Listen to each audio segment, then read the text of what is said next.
Hi all, a warm welcome to all of you in the today's daily current affairs session on EduTab, and today we are going to discuss the top PIB news from the month of January 2022, and today we will be discussing the India-US Climate Action and Finance Mobilization Dialogue. So before starting the session, if you are new to our YouTube channel, kindly subscribe it and press the bell icon to receive all the latest updates of the courses and videos offered by us.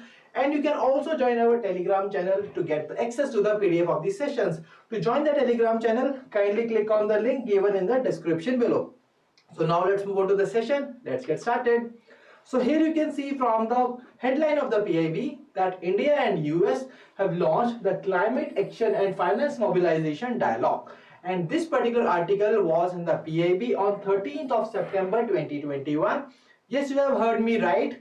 13th of September 2021. Now a question must be popping out in your mind that why exactly we are covering this particular topic, the 4 months old article. The reason is that recently a telephonic conversation was being held between Shri Bhupender Yadav and Mr. John Kerry, and both of them have discussed the Climate Action and Finance Mobilization Dialogue.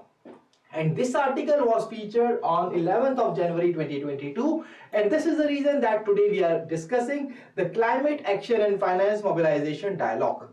So now let's move on to the topic. India and US have launched the Climate Action and Finance Mobilization Dialogue, which has been signed under the India-US Climate and Clean Energy Agenda 2030 partnership. Okay. And my dear learners, when we talk about this particular Climate Action and Finance Mobilization Dialogue, it is one of the track of the India-US Climate and Clean Energy Agenda 2030, which was being launched by Indian Prime Minister and US President during the Leaders Summit on Climate, which held on April 2021. As we have told that it is one of the 2 tracks of the India-US Climate and Clean Energy Agenda 2030, and this particular dialogue is going to give an opportunity to both the countries to renew their collaboration on the climate while addressing the climate finances. Okay, and when we talk about the next track, that is another track apart from that, this is the Strategic Clean Energy Partnership. Now coming back to the India-US Climate and Clean Energy Agenda 2030, both of these countries during that particular leader summit have decided and have committed some targets which they are going to achieve by year 2030. And what are those targets? For India, it was to install 450 gigawatt of renewable energy by 2030, and for US it was to reduce its net greenhouse gas emissions by 50 to 52% below the 2005 levels in year 2030. And both of these countries have decided to collaborate and to support each other in order to achieve these particular targets.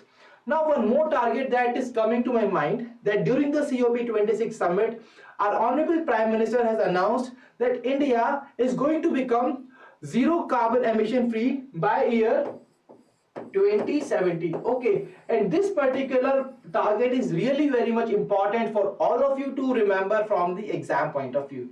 So this must be very much clear. Now let's move on to the practice question. And this practice question, you are required to tell me the incorrect statement in relation with the CAFMD and all the points we have discussed here, which have been mentioned here. And my dear learners, you can answer this question in the comment section below. And now we are moving towards the next question. And the next question is, recently the historic decision by UNESCO on the occasion of World Hindi Day was being taken. And what exactly was the decision? World Heritage Center has agreed to publish Hindi descriptions of the India's UNESCO World Heritage sites on the WHC's website in the Hindi. That means the description which was available on the website of the World Heritage Center about the India's UNESCO World Heritage sites will now be provided in Hindi as well. Okay, and this particular decision was being taken on the occasion of World Hindi Day. So do tell me in the comment section below the date on which the World Hindi Day is being celebrated every year. And now one more important news which you can relate from this particular news, and that is very very important from the exam point of view, and that is Durga Puja in Kolkata was also inscribed to the UNESCO Intangible Cultural Heritage list in the December 2021. So once again, this is also a very very important news that you are required to remember. Now when we talk about the World Heritage Center, See, World Heritage Center was being instituted in year 1992.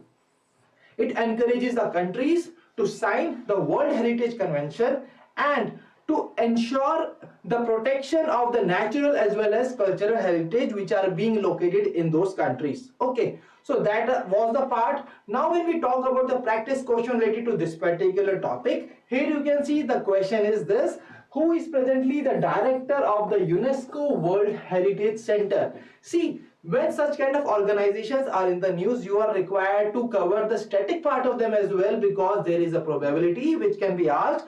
But here when we talk about the director, then it is related to some current affair part, because they can be changed after the regular interval. So when we talk about the director of the UNESCO World Heritage Center, then my dear learners, the director of the UNESCO World Heritage Center is Lazar Asomo. Okay, and my dear learners, when we talk about the headquarter of this particular it is in the Paris, France. Okay, so kindly note it down. You are also required to remember this particular part as well.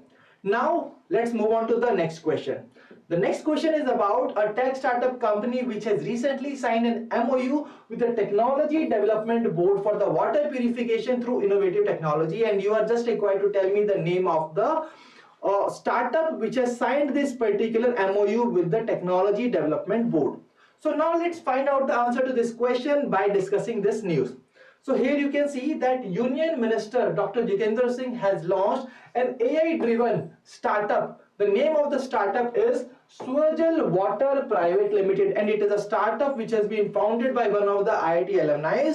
And my dear learners, this startup has signed an MOU with the Technology Development Board, and as per this particular MOU, this particular company is going to provide the clean drinking water. And how?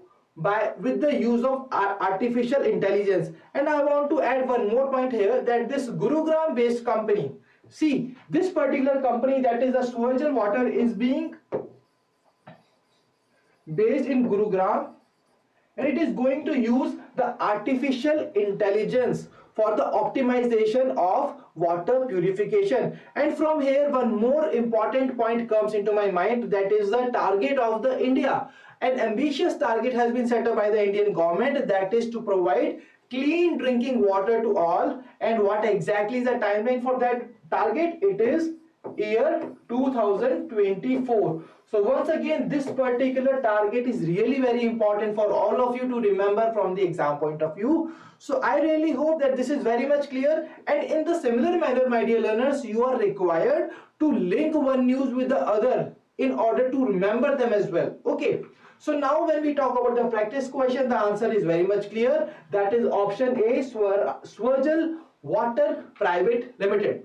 Now when we talk about the googly question, so the googly question today is about the Safai Mitra Suraksha Challenge, which was being launched recently, and here you are required to analyze all these three statements in relation with the Safai Mitra Suraksha Challenge, and you are going to tell me that which one of the following statements are correct statement in relation with this Safai Mitra Suraksha Challenge.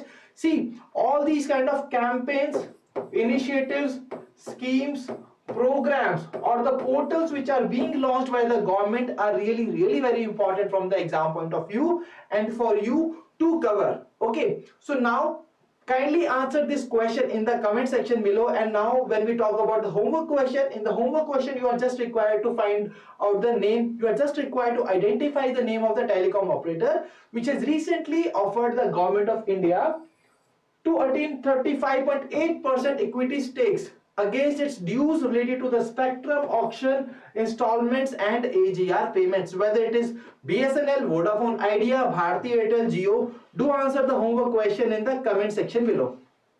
Now when we talk about the star performers from the previous session, then today we are having three star performers: Mintu Kumar, Yukti Gupta and bank aspirant. All of them are the star performers, and if you also want your name to be mentioned here in the upcoming session, do answer the homework question in the comment section below, and I will be giving out your name in the comment section below. And my dear learners, if you also want any topic in which you are facing any kind of issue or difficulty, then you can just comment the topic in the comment section below, and I will try my best to cover those topics in my upcoming sessions.